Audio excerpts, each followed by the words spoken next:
If you do stock option spreads, you are falling into one of the biggest, hands down, biggest traps in the investing world ever created. Trust me, guys, I've been doing this for about a decade now. I scaled a seven figure account from $100,000 in just a few years. No day trading, no swing trading, no high risk trading.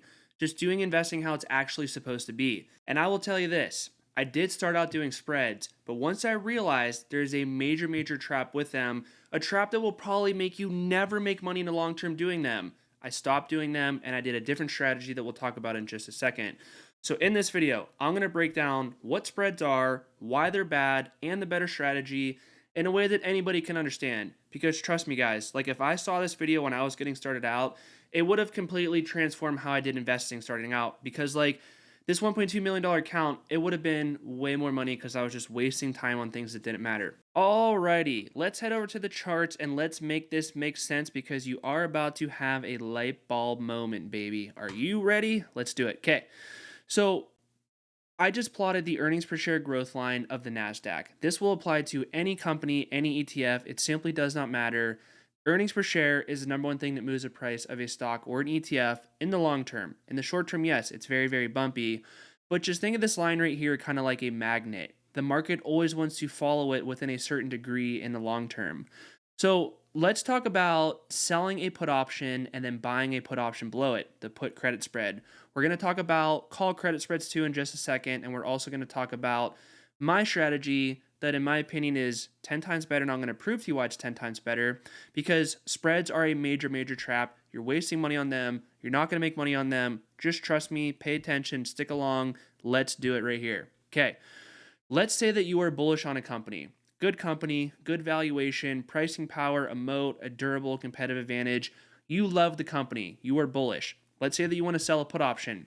Great. You should sell a put option if you're that bullish on a company. But think about this really quick. Do you ever want to sell a put option when you're bullish on a company, but then at the same time buy a put option below it? Just think about Warren Buffett, for example. When he buys a company, does he ever want to buy a company and then he immediately turns around and buys a put option below it just in case he's wrong? He has never done that, ever. He doesn't do that because the money that you're spending buying the put option below it, you might as well just take that money and buy the shares because why not? Why are you wasting money on a hedge, call it, when in the long term, you know the stock's going to go up and to the right, very likely. Earnings per share up and to the right. The stock in the long term is likely going to go up and to the right also. So when you understand that, that applies to a put credit spread also. This also applies to a call credit spread. We'll go to that in one in just a second. So when you sell a put, you're bullish. But when you buy a put, you are bearish. So when you do a put credit spread, you are bullish and bearish at the same dang time. How are you bullish and bearish at the same time? It's probably because you don't have conviction or you don't have the buying power to do the trade from the get-go, or you're just scared you're going to lose money. But let's think about this.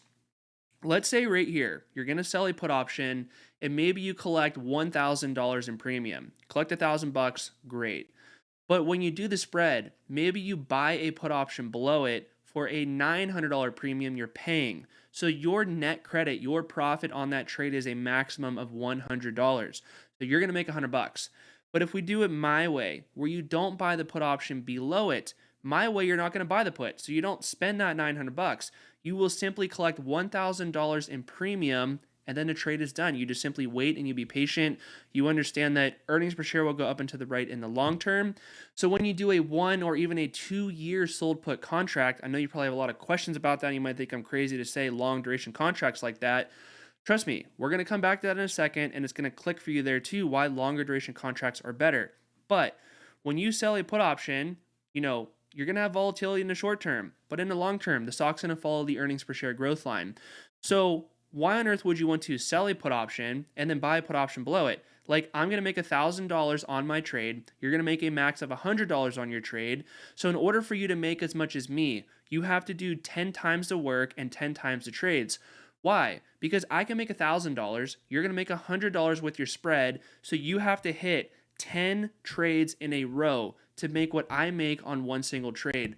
On top of that, when you do your 10 spread trades, do you think you're going to be so good that you somehow nail 10 spreads in a row that don't ever go into money, don't ever do anything, you're just going to make 10 in a row, it's going to go perfectly, the market's not going to have any volatility, it's not going to go up or down, it's just going to go exactly how you want it to go?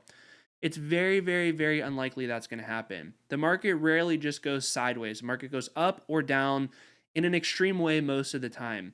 So when you understand that, you're not going to make money in the long term doing spreads. Like you might make money in the short term doing it. Like, sure, you get a ripping, raging bull market right here, and you're going to sell put credit spreads. And yes, the market's going up and you'll make a little bit of money. But you're making $100, dude. You're making $100 every time you make a trade. And as the market's rebounding closer to this earnings per share growth line, the stock is becoming less compelling because you have less distance right here below the earnings per share growth line. Like, think about this right here. I'll throw a percentage thing on here, and you can see that in theory, like the market was roughly 35% undervalued right here in a way. So when you try to sell your puts, like let's say you do 10 in a row, and then let's do another line right here. Let's say you're doing more up here. Like you're selling puts when the market's only 10% below the market right there. So yes, the market is still a little bit undervalued, but it's not as compelling as what it was down here when I did my one sold put contract when it made sense with a 1 or a 2 year duration, knowing that the market's likely to rebound to the earnings per share growth line, knowing that it's likely earnings per share is going to grow in the long term. I have that double bullish catalyst behind me. So why on earth, if I feel like the stock is cheap right here, why would I want to ever have the ability to sell my shares in the future at a cheaper price? I would never, ever, ever want to do that. I would want to do that up here and maybe up here where the market's at right now, but I would never want to do that down here when the market is cheap. You are throwing money at the wall and you're wasting money on puts. So I'm going to come back to that because as you could probably guess, my strategy is not doing the long put under it, not buying the put under it. Long means you're buying a put, short means you're selling a put. My strategy is not going to entail buying the put under it. But before we do that, I want to talk very briefly about the call strategy here, the call credit spread, where we could call it a poor man's covered call, or we could call it really anything you want. It's just the same thing, but on the other side.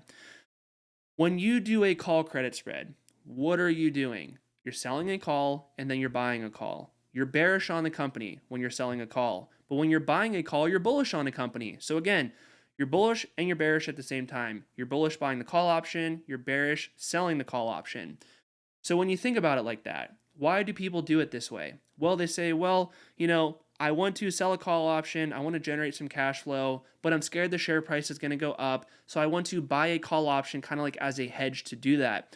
The problem with this strategy is it's actually a little bit different than the put credit spread, but the problem with the call credit spread is selling calls is very, very tough in the long term because every single CEO wants their company to go up and to the right. Like you can see the earnings per share growth line.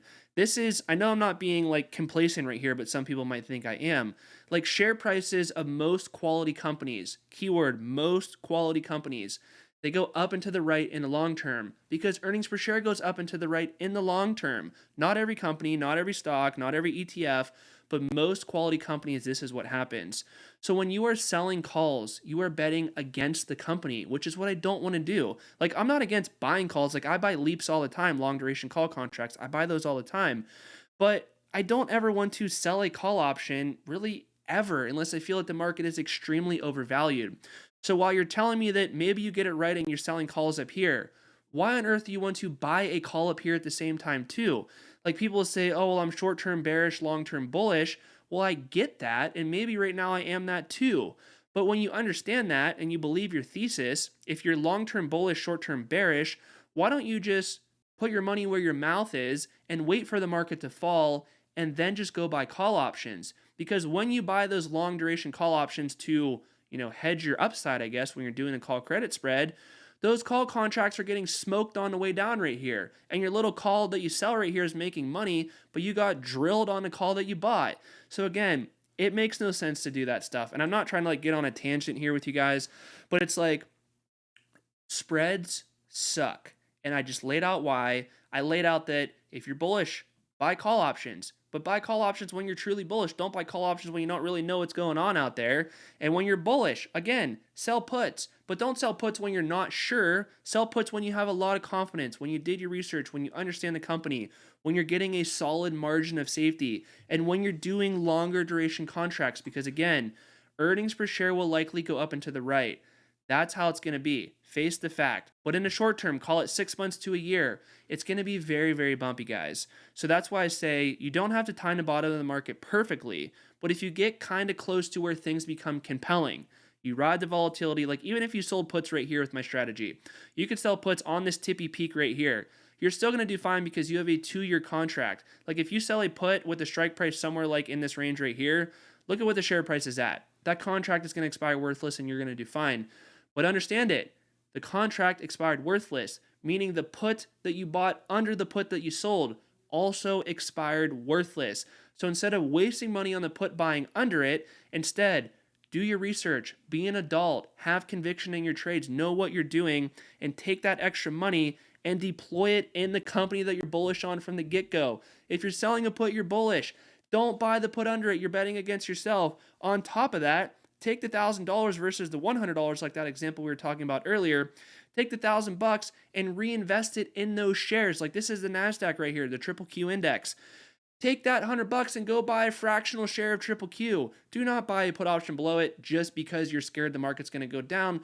Dude, this is a stock market. It's volatile. It's not going to go up and to the right every single day. In the long term, yes, it's likely to go up and to the right in the long term. In the short term, it's going to be bumpy. So that is why I am very big on longer duration contracts, and I'm willing to fight anybody on that. Drop your comments below. I will try to reply to as many people as I can on that. But let's talk about the better strategy, which I kind of went into it a little bit there. The better strategy is selling longer duration puts and buying longer duration calls, leap call options. So I'm not going to say that we could time the bottom of the market perfectly, but let me just delete this off here and we will start from fresh. I'm going to redraw the earnings per share growth line. I already did the math in the background. Basically, very quickly, a lot of people commented on this. How do I plot this line? It's a 5-year chart. I did it on a percentage basis before I flipped it to the share price. And then I calculate what the earnings per share did in that same time frame. If earnings per share went up 100% and the stock price went up 100%, it's going to look the same on this side as the same on this side. Like these lines will be overlapped right here. But what happened is earnings per share did this much, but the stock went up that much more. So current market conditions could potentially indicate the market's a little bit hot. Okay, let's bring this back. What does Brandon do? How did I scale to 1.2 mil in this account from 100K in just a few years, not day trading, not doing spreads, not doing cash secured puts? I have a video on that. Not selling cover calls. I have a video on that. Not doing any of that garbage. I've been doing this for a decade. I've read hundreds of books, been to dozens of seminars, dozens of classes, dozens of courses. This is the totality of the information that I feel like is hands down the best way, hands down, to make money with stock options. And this is it right here.